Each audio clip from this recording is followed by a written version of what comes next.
ये जो भूख है या अफलास है ये अल्लाह पाक की तरफ से है। और तुम्हारे बेटे 6-6 करोड़ रुपए की पराठों में बैठे हैं और तुम लोग 6-6 कनाल की घर के अंदर बैठो। तुम लोगों के लिए दुनिया कैद नहीं है, हम गरीब लोगों के लिए दुनिया कैद है। अस्सलाम वालेकुम नाज़रीन, मैं हूं आपका मेज़बान शकील चिश्ती और आप देख रहे हैं 7 पाकिस्तान। नाज़रीन, जैसा कि आप जानते हैं कि इमरान रियाज़ खान साहब को जो है वो अगेन दोबारा एक बार फिर गिरफ़्तार कर लिया गया है।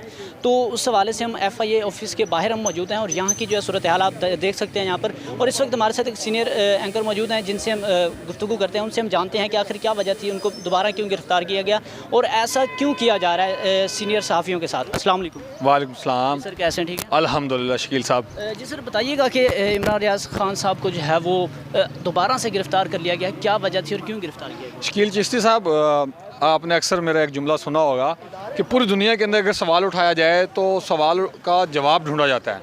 यहाँ पे जो बंदा सवाल उठाता है उस बंदे को ढूंढा जाता है।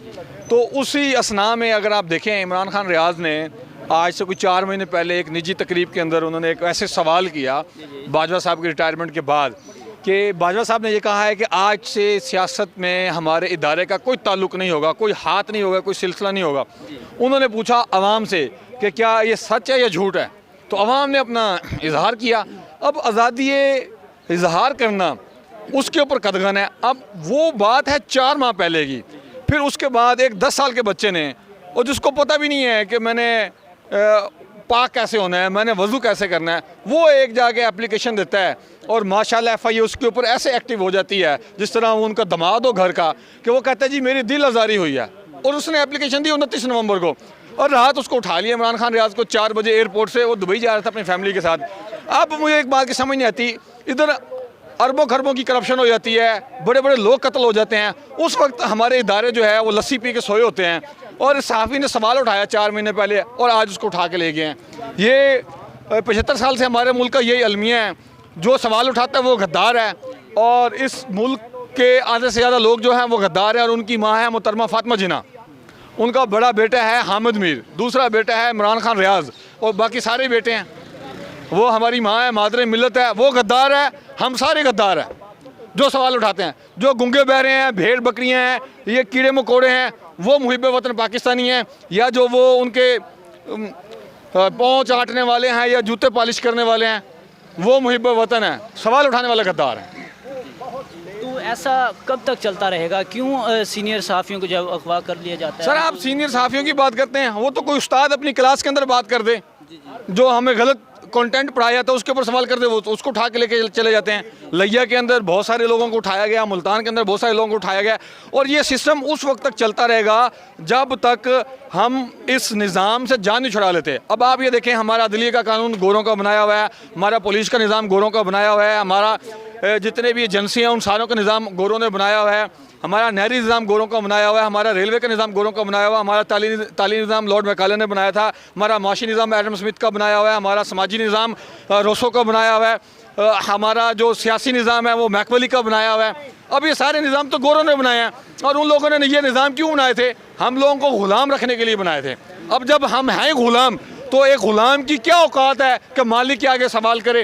अब एक मालिक हमारा पाकिस्तान में बैठा है, कुछ हमारे मालिक जो साम्राज्य हैं वो मुल्क से बाहर बैठे हैं। जब हम उनके ऊपर सवाल करेंगे तो हमें उठाया जाएगा, क्योंकि ये मुल्क जो है ना, ये आज़ाद नहीं हुआ था। बेसिकली हिंदुस्तान तकसीम हुआ था, हमें उठा के यहाँ फेंका गया और उसके बाद हम कैद में हैं। अब जब तक ये सिस्टम नहीं हम तोड़ेंगे, हमारा अपना निज़ाम नहीं होगा, हमारे अपने कानून नहीं होंगे, तब तक हम आज़ाद नहीं हो सकते। फिर इस आज़ादी को, इस ग़ुलामी को कायम रखने के लिए हमारे जो मौलवी हैं, हमारे जो पीर हैं, जो ठग हैं, जो लूट रहे हैं, उनका बड़ा हाथ है। क्योंकि हज़रत सल्लल्लाहु अलैहि वसल्लम की आखिरी हदीस मुबारक का मफ़हूम है कि तुम लोग, ए मुसलमानों, ए मोमिनों, जब तक अल्लाह की किताब और मेरी रस्सी को मजबूती से थामे रखोगे ता हयात कामयाब रहोगे। हमारे मौलवी 2 नंबर मौलवी वो कहते हैं जी ये जो आजमाइश है ये अल्लाह पाक की तरफ से है, ये जो भूख है या अफलास है ये अल्लाह पाक की तरफ से है। और तुम्हारे बेटे 6-6 करोड़ रुपए की पराठों में बैठे हैं और तुम लोग 6-6 कनाल की घर के अंदर बैठो। तुम लोगों के लिए दुनिया कैद नहीं है, हम गरीब लोगों के लिए दुनिया कैद है। कैसे 2 नंबर मौलवी हैं? फिर ऊपर से जाहिल हमारी आवाम जो उनको सलूट करती है, वो जो उनके तलवे चाटती है, हमारी आवाम ही जाहिल है। तो उनसे सवाल क्यों नहीं करती? तुम लोग मटन खाओ वो सुन्नत है, हम लोग कद्दू खाएं वो सुन्नत है। अच्छा, अब ये जो सूरत हाल चल रही है यहाँ पर, तो इनको अब अदालत पेश किया जाएगा, कब तक किया जाएगा, क्या? कानून के मुताबिक तो 24 घंटे के अंदर अंदर आपने किसी भी शख्स को उठाया है अदालत के अंदर पेश करना है।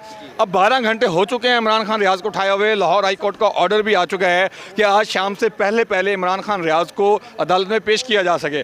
और इमरान खान साहब के जो बेस्ट फ्रेंड हैं मियाँ अशफाक अली साहब, वो इस वक्त FIA ऑफिस में आ चुके हैं, वो अंदर गए हैं और उम्मीद है कि घंटे डेढ़ के अंदर अंदर इनको अदालत के अंदर पेश किया जाएगा।